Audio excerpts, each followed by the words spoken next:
ரிஷபராசிக்கான பலன்கள். ராசியில் சுக்கிரன் 3ஆம் இடம் இருக்கிறார்.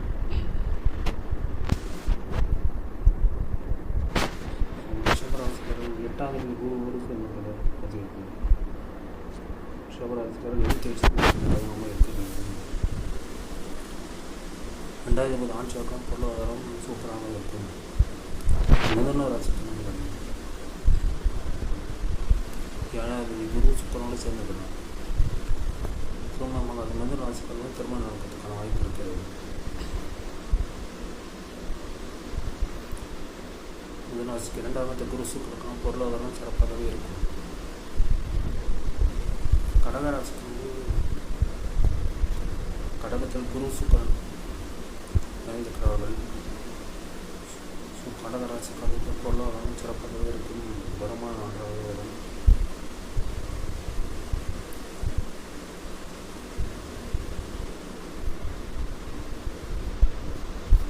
சிம்ம ராசிக்காரர்கள் ராசியில் சூரியன் மாதத்துக்கு மேனத்துக்கு கொண்டு வருவார். 5ஆம் இடத்துக்கு கொண்டு வருவார். இது 2வது புதன் இருக்கிறார். ராசியில் 11ஆம் இடத்துக்கு சிறப்பு பொருளாதாரம் சிறப்பாகவே இருக்கும். 2வது புதன் அங்கே ஆட்சியாக இருக்கிறார். 5ஆம் இடத்தில்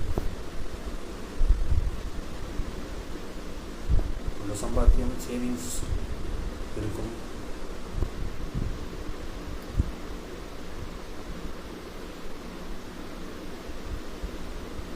திருமணமாக சிம்ம ராசிக்கும் திருமணம் நடக்கிறதுக்கான வாய்ப்பு இருக்கிறது. கன்னி ராசிக்கு புதன் 10ஆம் இடத்தில் ஆட்சியாக இருக்கிறார். 2வது சுக்கிரன் குருவோடு சேர்ந்திருக்கிறார். பொருளாதாரம் நன்றாகவே இருக்கும். கன்னி ராசிக்காரர்கள் 8ஆம் செவ்வாய் அங்கே ஆட்சியாக இருக்கும். சில பிரச்சனைகள் இருக்கும்.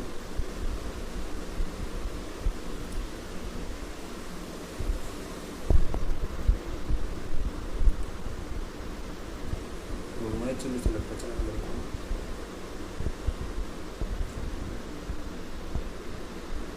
பொருளாதாரம் நன்றாக இருக்கிறது. துளாராசிக்காரர்கள் ராசி சுக்கிரன் 10ஆம் இடத்துக்கு உச்சமாக இருக்கிறார். துளாராசிக்காரர்களுக்கு பொருளாதாரம் நன்றாகவே இருக்கிறது. துளாராசிக்கு திருமணம் நடக்கிறதுக்கான வாய்ப்பு இருக்கிறது.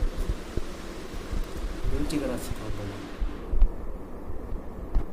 10ஆம் இடத்துக்கு மாதத்துக்கு 8ஆம் இடத்துக்கு கொண்டு வருவார். விருச்சிக ராசிக்காரர்கள் வெளியூர் பயணம் மேற்கொள்வீர்கள். வெளிநாட்டு பயணம் கூட மேற்கொள்வீர்கள். 2வது குரு சுக்கிரனோடு சேர்ந்திருக்கிறார். ஸோ வெளியூர் வெளிநாடு பயணம் இந்த காலகட்டத்தில் வரும். பொருளாதாரம் சிறப்பாக இருக்கிறது. தனுசு ராசியில் குரு உச்சமாக இருக்கிறார். 8ஆம் குரு சுக்கிரனும் சேர்ந்திருக்கிறார். ஸோ தனுசு ராசியில் கொஞ்சம் ஹெல்த் இஷ்யூஸ் வருமானம். 10ஆம் புதன் 7ஆம் இருக்கிறார். பொருளாதாரம் நன்றாக இருக்கிறது. மகர ராசிக்கு சனி 3ஆம் இடத்தில் இருக்கிறார். 10வது சுக்கிரன் 12ஆம் குருவோடு சேர்ந்திருக்கிறார். மகர ராசிக்கு வெளிநாட்டுக்கான வாய்ப்பு எதுவும் வரும். வெளியூர் பயணம் மேற்கொள்வீர்கள். அதனால் நாங்கள் லாபம். கும்பராசிக்காரர்கள் 2வது குரு உச்சமாக இருப்பார். கும்பராசிக்காரர்கள் வேலைக்கும் பண்ணாலும் இந்த காலகட்டம் சிறப்பாக இருக்கிறது. வருமானத்தில் ஒரு உயர்வு இருக்கும். செவ்வாய் 3ஆம் ஆட்சி இருக்கிறார்.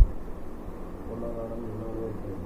மீன ராசிக்காரர்கள் ராசியில் குரு உச்சமாக இருக்கிறார். 5ஆம் இடத்துக்கு ஒரு சுக்கிரன் சேர்ந்திருக்கிறார். 10ஆம் குரு 8ஆம் கூட சேர்ந்திருக்கிறார். வேலையில் பயணம் இருக்கும், அலைச்சல் இருக்கும். வெளிநாட்டுக்கோ வெளியூருக்கோ பயணம் மேற்கொள்வீர்கள்.